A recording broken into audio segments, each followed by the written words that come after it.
পাগড়ি প্রদান করা হবে ইনশাআল্লাহ। খুব দ্রুত পাগড়ি প্রদান করার পরেই ইনশাআল্লাহ হযরত আলোচনা শুরু করবেন।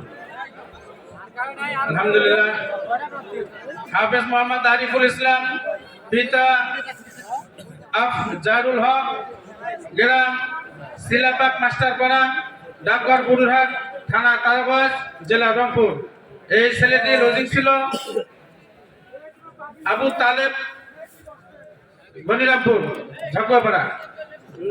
এরপরে হাফেজ মোহাম্মদ আবু তালহা, পিতা মোহাম্মদ আশরাফুল হক, গ্রাম বস্তুরামপুর, ডাকঘর বুড়ুরহাট, থানা তারাবাস, জেলা রংপুর। এই ছেলেটি লজিং ছিল আলহাজ সেকেন্দার হাজী সাহেবের বাড়িতে। এরপরে হাফেজ মোহাম্মদ মঈনুল ইসলাম, পিতা মোহাম্মদ আব্দুল সালাম, গ্রাম একুরসালি, ডাঙ্গাপাড়া, ডাকঘর একুরসালি, থানা তারাবাস, জেলা রংপুর। এই ছেলেটি লজিং ছিল জিল্লুর রহমান, এই দোকানি জিল্লুর ভাইয়ের বাড়িতে। এরপরে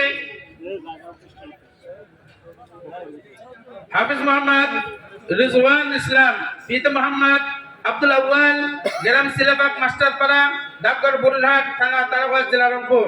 এই ছেলেটি লজিং ছিল নুর নবী সাহেবের বাড়িতে। এরপরে হাফেজ মোহাম্মদ হুসাইন ইসলাম, পিতা মোহাম্মদ লাবলু মিয়া, গ্রাম উত্তর খলিয়া, সর্দারপাড়া, ডাকঘর গঞ্জিপুর, থানা কোতোয়ালি, জেলা রংপুর। এই ছেলেটি লজিং ছিল আমাদের অত্র মাদ্রাসার যিনি সভাপতি আব্দুল রশিদ সাহেবের বাড়িতে।